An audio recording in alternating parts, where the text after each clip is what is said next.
The future is yours. The fight is for you.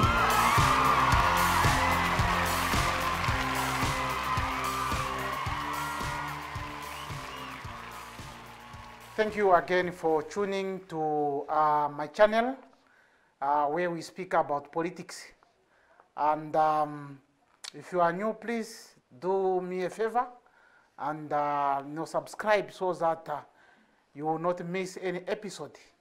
On this platform, we are talking about bigger things that many people are afraid to talk about. So therefore, you cannot miss any episode. Please hit the notification button that once I upload, you will be the first one to know that there is something new to feast on. Yes, yes, yes. As I said in the last episode that I'll be talking about Mr. Job Amupanda, you know, him rising to the mayoral position of the city of Windhoek, and the expectation that created in many people's heart, especially those, you know, who are in need of land.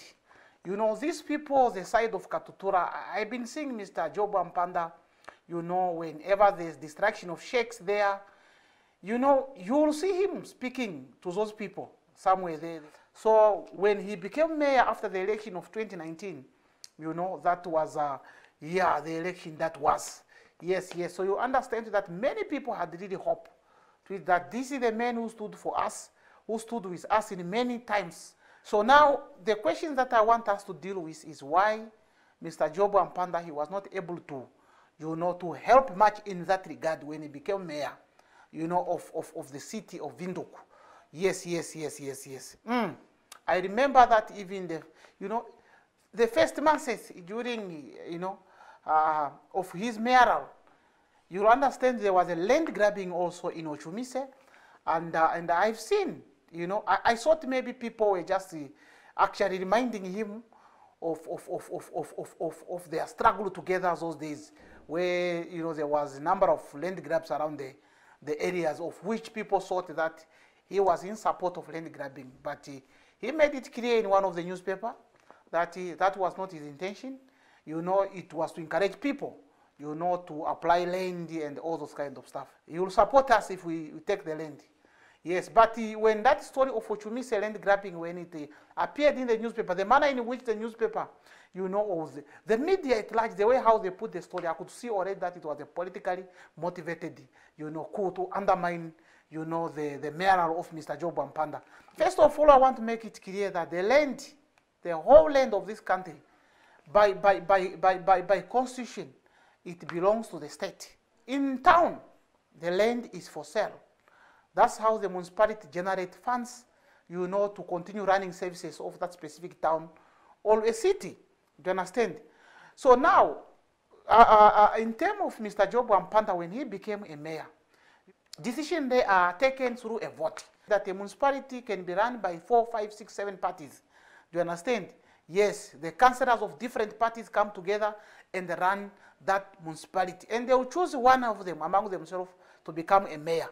So the mayor is, in terms of command, he might be, you know, yes, he's the leader of those councillors.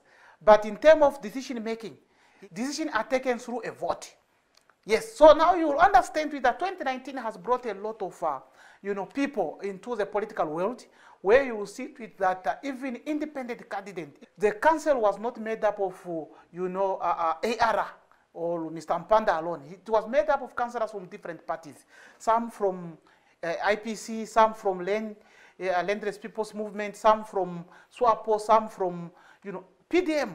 Do you understand? So you can just imagine, you know, that combination, you know, of these parties coming together. You can just imagine the interest of each party in that council. Every party that has come there, they are coming there to save, you know, their own interest, you know, and all those kind of stuff. So at the end of the day, they want to be known to that the one who brought much issues or something like this. So now, when Job was a mayor, imagine if things just begin to happen.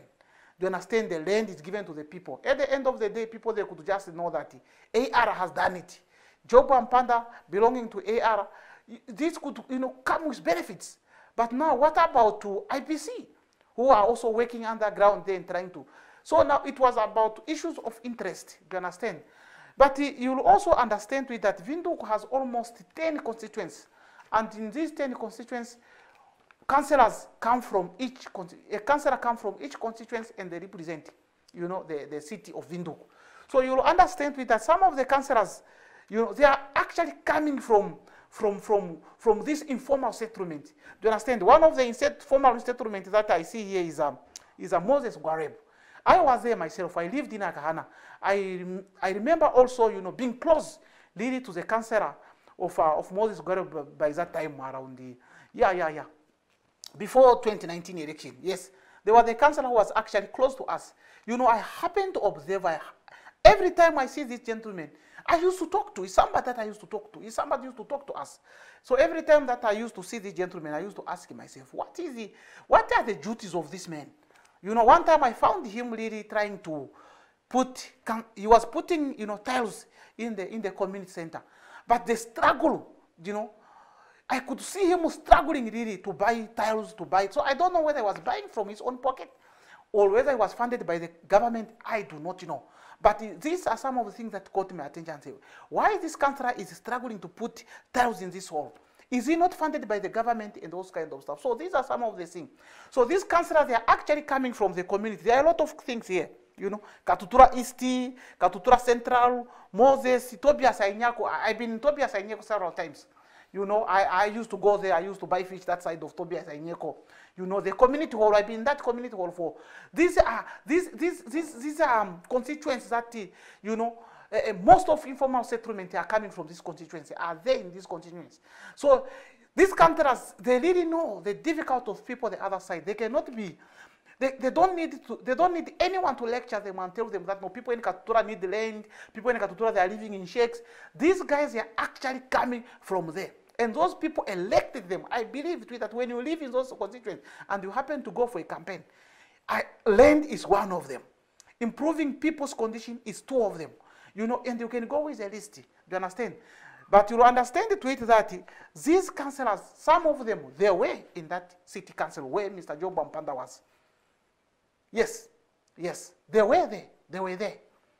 So now, the story comes at the point where, you know, you are standing between two bricks. One, the city council, the land that belongs to the city council, is for sale. As I said last time, I think I mentioned something like this, that for the city to give people land, or whosoever want to give us or give people land in town, first of all, he must buy the land. After buying the land is when he will distribute it to his supporters or to the people that he want to give it to. So same applies even to Mr. Job Amupanda. If he really wanted to give land to somebody, you know, neither the council itself must buy the land or risk to lose profit and give the people free. Was a municipality prepared to do that? I do not know. So now, what is it that I'm talking about? Or what I'm trying to say here that, you know, for the city to decide that we are going to give land, it's not a decision of a single person. There are a number of factors that has to be considered, and these factors has to be voted by the city, you know, the councillors who are belonging to the city councils. So now, here we are. We have different parties, and I think many of you have followed Twitter. These parties who were sitting in that council, they were really struggling to be on one page. In terms of decision making, they were always finding themselves on different. For a single party to move forward, you know, on certain policies, on certain things, on certain decisions, you have to win 4 to 5, you know, other parties. You have to lobby them so that they can stand with you or elsewhere. But it means it appeared to it that it was so difficult. Even if Job really wanted to give people land, these other political parties, if they don't align with his, you know, him to do that, he will not do anything, because at the end of the day, they will just vote against it. So, you know, it's a very, very, very, very, very, very difficult things to do. And this is what was happening actually with Mr. Job Amupanda. He was not able to stand there alone. He needed the support of other councillors to make a decision, you know, so that people can be given land there, whether they are given for free or this land is bought, serviced, and be given to the people. I don't know. SWAPO, there was a time they had the majority there. just as it is in the parliament. They were able to move the dots if they wanted to give anyone land. They were able to move police, to make police and vote on them and pass them and give land to whoever they wanted to give it. But they could not do it. Why they could not do it, I do not know. I don't believe sitting here to say to it that the president of our country does not want to give people land. I cannot stand here and say the minister of land does not want to give people land, or neither any councillor of any constituency does not want people to have land. I cannot think of that. But why they are not giving the land to the people is something that I still don't understand up today. I still don't understand. The issue of land, especially in the city, is becoming a problem. People have taken the unlawful way, grabbing land. They are building on land which is not theirs. You wonder, why is the government, the councillors, the governors, they are reluctant just to give people the land? Maybe the whole land that we see in the city is not even for the government, it belongs to private people. We don't know. Just as we can see that many parts of the country is fenced. Maybe it is so also in the towns. Although we do not see actual fence there, maybe that land belongs to some people who are not even here in the country as we speak all. They are just somewhere there. But why is the government not telling people that the land you see there is not ours? That land is for somebody else. That's why we are not able to give land to the people. I don't know. That's what I don't know.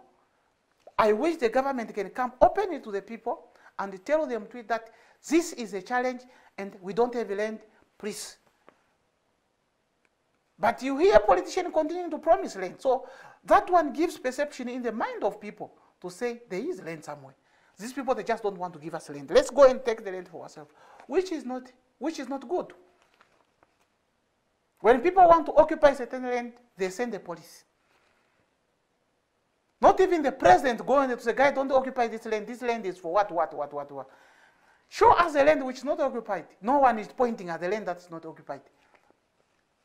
I don't know if Namibians have really land or I don't know. Some years ago when I used to live in Akahana, around 2006, there were some areas that were open. But now when you go there, they are all occupied. And one of the areas is Mukwanangombe, where last time we all witnessed on TV the demolition of shacks of people of Mukwanangombe, people were left in the cold. It was rain season. They were left in the cold. But all this time that I lived that side of Akahana, I used to go on that land. There was no structure there. There was no even signs that showed that land belongs to somebody somewhere or whatsoever. There was nothing. And they've been there for a while, and it was not occupied. And people's perception is that this land is it's for nobody. Maybe we can, go there and build some shacks. And the shacks, we all know they are not permanent structure. You can remove them as any time as you want. But we have seen the government setting the people, sending the police, to go and demolish those things.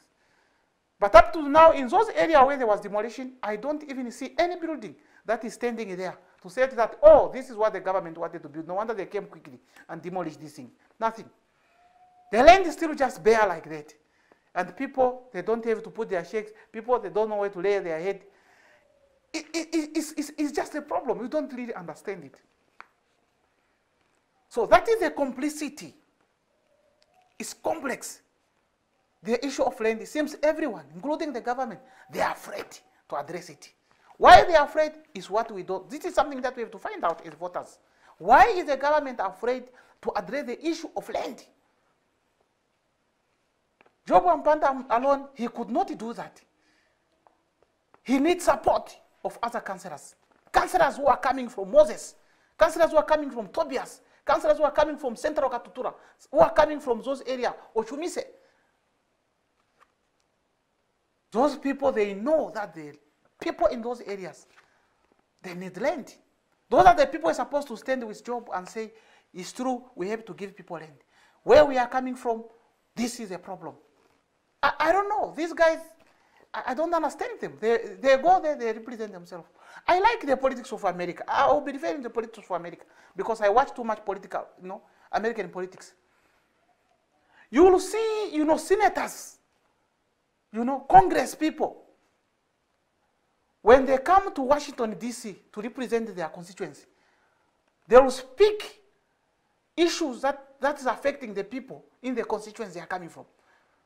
Whenever they want to make a decision, they will always say, the people of my constituency, they are looking at me now. I'm not here for anything else. I'm here for the people of my constituency.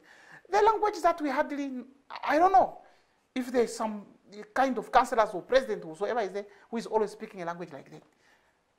But I've seen this on TV, especially in America. A senator, a governor, when he comes to Washington, D.C. to see the president, he will tell, I'm coming here for my people. Simple, nothing else. Whatever decision I'll make here, it will determine if those people still keep me or not. Last time I was also watching TV.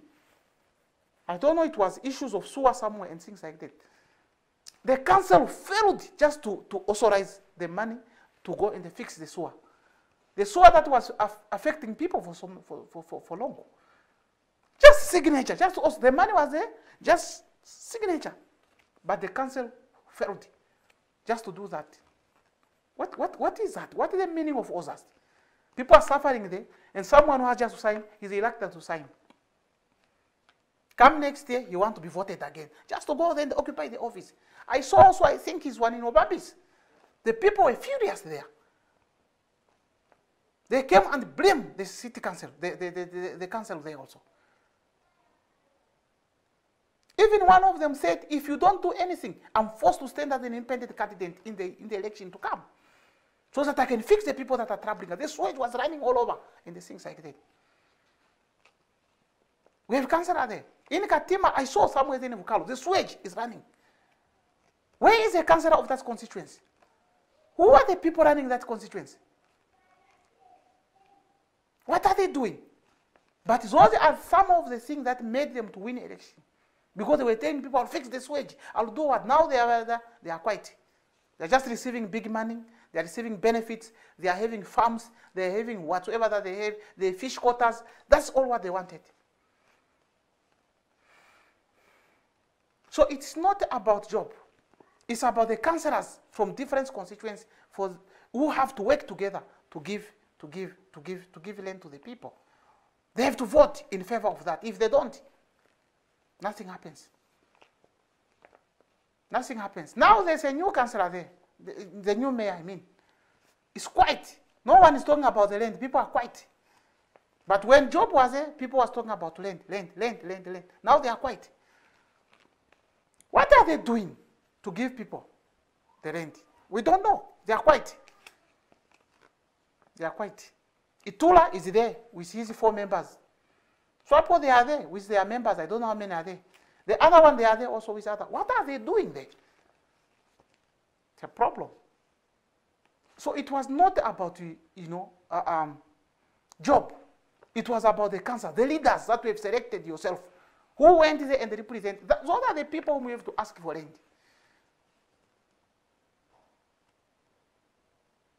Every councillor is accountable for his constituents. And it's those councillors to whom we have to ask, where is the land? Where is the land? They must go there and talk about land. You need a council that has a will, who are on the same page, who have the will to do things for the people. Working together, give, constituents to constituents, land to the people who are landless. And many services too, that are needed in those constituents where these councillors are coming from. It's not easy just to say, this is what I'm going to do, this I'm going to do. No. Very difficult. It's very, very, very difficult. So please, this is what I wanted to share with you in this episode. I don't know what you think about it, but that is my take. Because me, myself, I remember even last time, I sent a message to Mr. Job. I wanted him to understand what is happening in the council. What is stopping him? What is it? I wanted to hear, maybe you will say, no, there are some people who are refusing to do, but he did not respond to my email that I sent him to ask him what is going on there. We will do this for you. We will do this. No, people cannot be in poverty like that. What? Hey. When they go in the basement, they laugh at you. Say, oh, these poor creatures, if they know that, what they want is just power. Once you give them power, you never hear them talking like that. When you want to grab land, they are no longer coming to you. They send the police. They send the army. Now you ask yourself, but when they were looking for a vote, they were here. Now, why are they sending the army? It's them who promised us land. Now they are sending the army. What is going on here? We cannot be fooled by politicians. No. We have to be clever. We have to be wise. We have to play them also, if they want to play us. We want leaders who are competent and willing to do the right thing for the country and for the people of this country. That's all. That's what we want. I'll be president for all the people. Our country has enough resources to sustain the lives of all Namibians. Yet so many people are suffering. Our priority is job creation. Namibia can only be transformed if we propel game-changers ideas to the fore that will change the socio-economic trajectory of our republic. Every Namibian deserves to know what is happening. We represent the forgotten people. Because the future is yours. The fight is for you.